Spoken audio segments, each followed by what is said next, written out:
How did the Inuit achieve Nunavut? Have you ever wondered how a group of people could transform their dreams into reality? The story of how the Inuit achieved Nunavut is a remarkable journey of resilience and determination.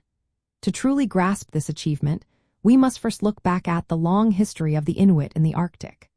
For thousands of years, the lands now known as Nunavut have been home to indigenous peoples, including the Paleo-Eskimos and the Thule, who are the ancestors of today's Inuit. These groups adapted to the harsh polar environment, developing unique cultures and lifestyles suited to the Arctic. In the 18th century, European exploration changed everything. The British claimed the region, and it later became part of Canada. The area was managed as part of the Northwest Territories, with little regard for Inuit rights or self-determination. Although Inuit communities continued to inhabit their traditional lands, their voices were often ignored in decisions that impacted their lives. Fast forward to the mid-20th century, when Inuit political activism began to rise. Organizations like the Inuit Tapirasat of Canada were formed to representing Inuit interests on a national level. They proposed creating a new territory in the eastern Arctic, which would be called Nunavut, meaning our land in the Inuit language. This idea was rooted in the desire for self-governance and recognition of Inuit land rights. The push for Nunavut gained traction in the 1970s and 1980s. Inuit leaders engaged in negotiations with the Canadian government to address long-standing land claims. These discussions led to the Nunavut Land Claims Agreement, signed in 1993.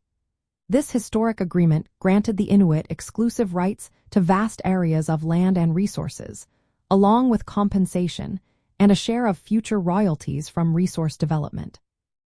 One of the key features of this agreement was the establishment of a new territory. Nunavut officially came into existence on April 1, 1999, separating from the Northwest Territories. The new government was designed to reflect Inuit values, using a consensus-based decision-making process rather than a party system. This approach aligned with traditional Inuit governance and ensured that Inuit culture and priorities would shape the territory's future. From the perspective of the polar regions, the creation of Nunavut represents a major achievement in Indigenous self-determination. It shows how Arctic peoples have worked to reclaim control over their lands and futures, despite the challenges posed by colonization. The story of Nunavut serves as a practical example of how Indigenous communities in the Arctic can shape their own political and cultural destinies. In practical terms, the creation of Nunavut has allowed the Inuit to manage their own wildlife, protect their language and culture, and participate in decisions about resource development. This has had real effects on daily life in the region, influencing education, healthcare, economic opportunities, and environmental stewardship. The journey to Nunavut was long and required persistent effort from Inuit leaders and communities. It stands as an example of how Arctic Indigenous peoples can achieve self-governance and recognition of their rights within a modern nation-state. The story is relevant to anyone interested in the history and future of the polar regions, especially those focused on Indigenous rights and self-determination.